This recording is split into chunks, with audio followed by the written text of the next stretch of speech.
আপনার জীবনে কি এমন হচ্ছে যত চেষ্টা করেন কিছুতেই উন্নতি হচ্ছে না?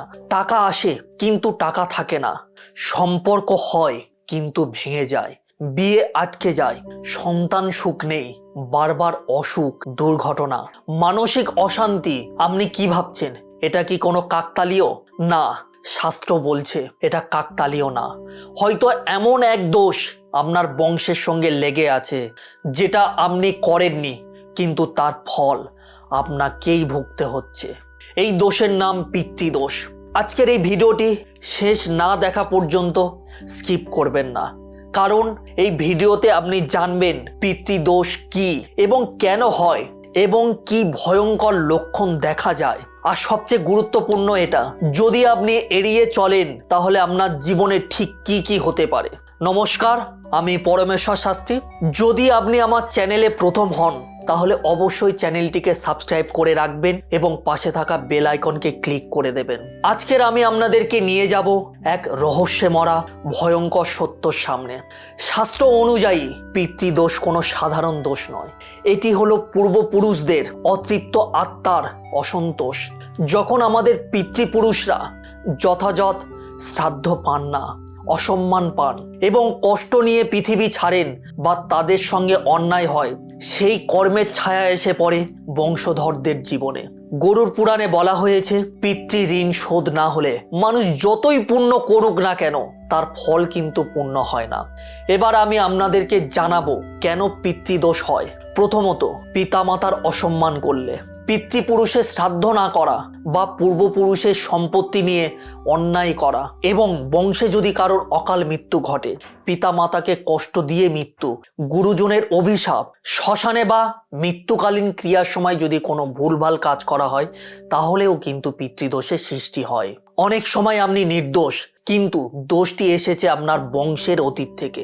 এবার আমি আপনাদেরকে জানাবো পিতৃদোষের ভয়ঙ্কর লক্ষণগুলো কি কি হতে পারে। পিতৃদোষ থাকলে কিছু লক্ষণ কখনো মিথ্যা হয় না।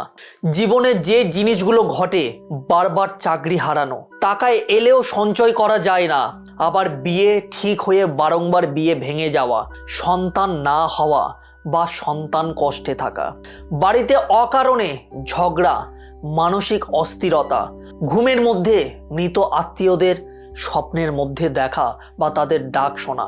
সবচেয়ে ভয়ঙ্কর ব্যাপার জানেন, এই লক্ষণগুলো মানুষ সাধারণ সমস্যা ভেবে এটাকে ইগনোর করে, আর এই পিতৃদোষ ধীরে ধীরে পুরো জীবনটাকেই গ্রাস করে ফেলে। পিতৃদোষ যদি আপনার থাকে, সেটাকে গুরুত্ব দিয়ে সমাধান যদি না করেন কি কি হতে পারে একবার আমরা জেনে নেব। শাস্ত্র বলছে পিতৃদোষ উপেক্ষা করলে উন্নতির রাস্তা বন্ধ হয়ে যেতে পারে এবং ভাগ্যে থাকা সত্ত্বেও অনেক কিছু ভাগ্যে মেলে না। সন্তানদের জীবনে বাধা আসে বারংবার, কোনো রকমভাবে সন্তানরা উন্নতি করতে পারে না, বংশের সুখ ধীরে ধীরে কিন্তু শেষ হতে থাকে। সবচেয়ে ভয়ঙ্কর কথা যেটা, পিতৃদোষ এক প্রজন্মে থামে না, এটা পরের প্রজন্মেও চলে যায়। এই ভিডিওর সবচেয়ে গুরুত্বপূর্ণ অংশ কিন্তু এটাই, আমি আপনাদেরকে জানাতে চলেছি শাস্ত্র মতে কিছু পিতৃদোষের নিবারণের কথা উল্লেখ রয়েছে। একটু গভীরভাবে বলতে হবে। পিতৃপক্ষের শ্রাদ্ধ নিয়মিত করা, অমাবস্যা দেখে কোনো পিণ্ড দান করা, ব্রাহ্মণ ও গরিবকে অন্ন দান করা, পিতামাতাকে সর্বদা সম্মান করা এবং সম্ভব হলে গরু, কাক বা কুকুরকে খাদ্য দান করতে হবে। আরও একটি কথা মনে রাখবেন, পিতৃদোষ কিন্তু কখনো তাড়াহুড়ো করে কাটে না। ধৈর্য, ভক্তি আর নিয়ম দরকার। আমরা একদম ভিডিও শেষের দিকে চলে এসেছি। এই শেষের দিকে আমি কিছু সতর্কবার্তা আপনাদেরকে দিতে চাই।